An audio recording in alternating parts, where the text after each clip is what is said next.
अच्छा महाराज जी, अभी आपने कहा कि पढ़ाई लिखाई होती है, सबकी अपनी शिक्षा पद्धति होती है, तो नागा साधु बनने के लिए क्या पद्धति अपनाई जाती है? आपने कब सोचा कि आप साधु बनेंगे, आप इस मार्ग पर चलेंगे? ये तो बहुत बड़ी बात है मैया, बहुत बड़ी बात।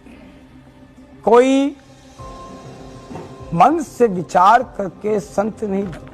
विधि के विधान परम पिता परमात्मा ने उसके मस्तक पर लिख दिया गया है कि ये धर्म का प्रचार करेगा और ये धर्म की रक्षा करेगा। जब आज आपने मुझे समाज के सामने खड़ा ही कर दिया, मैं अपनी बात करता हूँ। मैं एक हर साधु की अपनी अपनी पराकाष्ठा है। कौन किस प्रकार साधु बनता है, किसकी क्या इच्छाएं होती। मेरे मन में थी, मेरे परिवार पूरा ग्रेजुएट फैमिली थी, अच्छी एजुकेशन फैमिली से निकला। घर में सुनता कि मास्टर जी बनना है, कोई माता जी कहते टीचर बनना है, बड़े भाई कहते तो तुझे ये बनना, मैं इंजीनियर हूँ क्योंकि मैं हूँ। सबकी अपनी भी इच्छा होती। तो हमारी की इच्छा थी कोई ऐसा बनना है कि सब हमारे पास आए। हमें ही पता नहीं बनना क्या है, बस एक विचार होते हैं। तो ब्राह्मण कुल से निकले ही थे, तो छोटी मोटी पंडिती जानते थे, छोटा मोटा कर्म होता ही है। सारा जानते ही ब्राह्मण कुल तो कुल होता है। और वेदों और पुराणों को पढ़ते जाओ।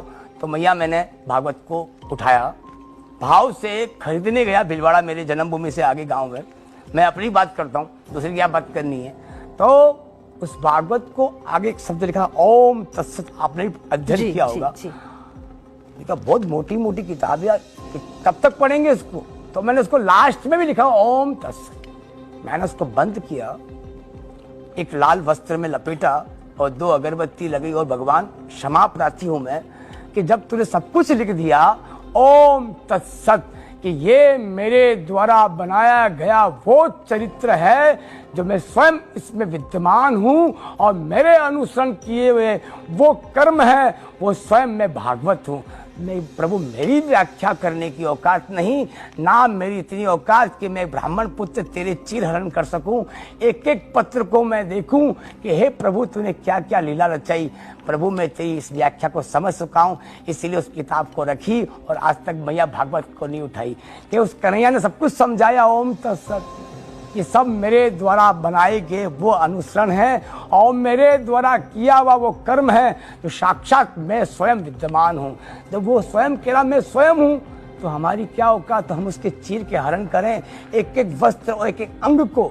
जब वो स्वयं कह रहा मैं अंग हूँ, तत्सत्य वो मैं हूँ, तो फिर उसको हम उसके अंग का चीर हरण करने के लिए प्रभु हमको इतना पूज्य नहीं मनाया गया तूने कि हम उसका चीर हरण करें जी। इसीलिए उस दिन से मैया उस भागवत को रख दी। मन में विचार आया घर से बाहर कैसे निकले। तो उस टाइम बालाजी फिल्म इंडस्ट्री चलती थी, तो मैं को एक लेटर लिख दो यार, कुछ ना कुछ अपने भी यार। वो सुंदर लगती थी मैया। तो उसमें कहीं किसी ने कहा बाबा नंबर आ जाएगा। मैं वो नंबर कहाँ आते हैं कि बाबा जी बॉम्बे जाना पड़ता है। मैं उस समय नई नई बसें चलती थी, हम बॉम्बे गए। अब बॉम्बे भक्त तो गए, होता क्या फिर भी दुनिया, घर वाले परेशान, 12, 13, 14 साल का बच्चा क्या समझता है उस चीज को, क्या होता है संन्यास। और हम संन्यास भी जानते हैं संन्यास क्या होता है। इस भाव से निकले ही नहीं। वहां की गंदगी को देखकर बॉम्बे ने बना दिया, हीरो तो नहीं बनाया मगर बाबा जरूर बना दिया।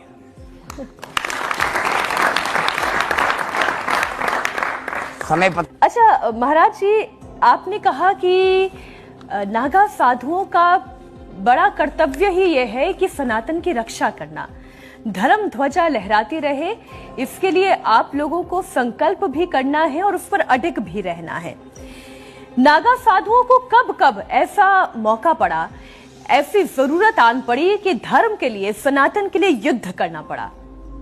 इतिहास के पन्ने उठाए जाएं तो सत्युग द्वापर त्रेता में तो राक्षसों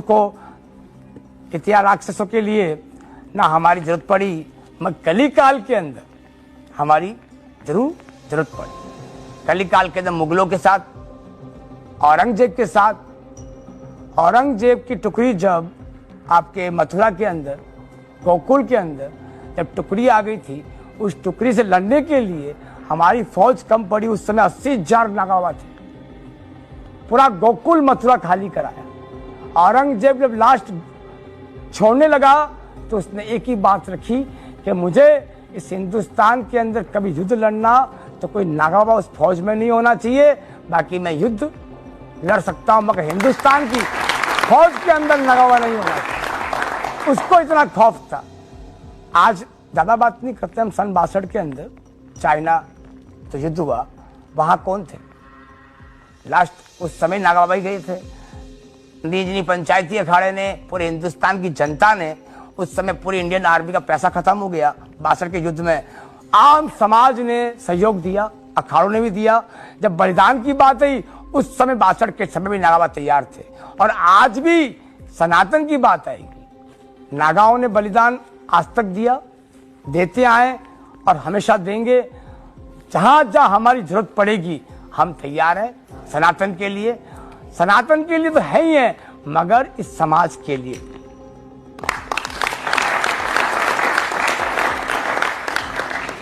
युद्ध करना पड़ा, इसका अर्थ तो ये हुआ कि पूरी शस्त्र शिक्षा भी दी जाती है।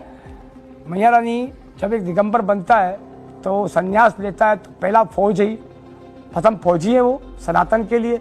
आजाद हिंद फोर्स की स्थापना की सुभाष चंद्र बोस ने, उसने भी 12 साल हम दिगंबरों के साथ निकाला।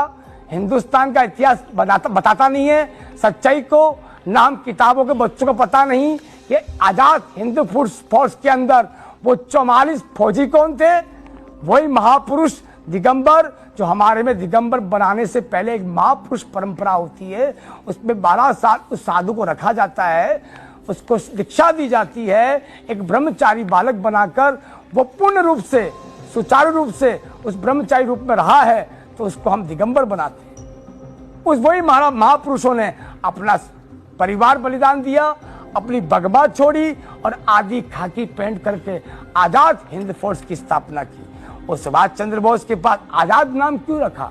क्योंकि हमारी जाति का नाम होता व्यंगम। व्यंगम, हाँ, नागा बाबा की जाति क्या होती है? व्यंगम। और व्यंगम का मतलब क्या होता है? आजाद। वो कहीं पर किसमें समा सकता, नागा हर जगह समा सकते। बालक तो बालक है ना, बालक को आप कहीं पे भी किसी में ले जाएं। और जो क्रोध, वो तो हमारे एक अंदर का, वो कहते हैं फौजी जो होता है ना मैया, 2 बंदूक की गोली रखता है जरूर जीवन के अंदर। हमें परिस्थितियां ऐसी परेशान हो जाए, वैसे ही नागा साधु अपने क्रोध को बड़े अलग रखते हैं। वो क्रोध किस लिए काम आ सके, हम कभी सनातन और धर्म के हितार्थ वहां काम ले सकें। बाकी समाज ने हमारी व्याख्या उन प्रकार से कर सके कि नागा बाबा हैं, बीड़ी चिलम सिगरेट धूम्रपान करते हैं, धुने लगाते रहते हैं, इनकी तो ऐसी परिभाषा है, इनका कोई यही नहीं जीवन। मतलब वो व्याख्याएं और समाज ने हमको उस रूप में दिखा दी।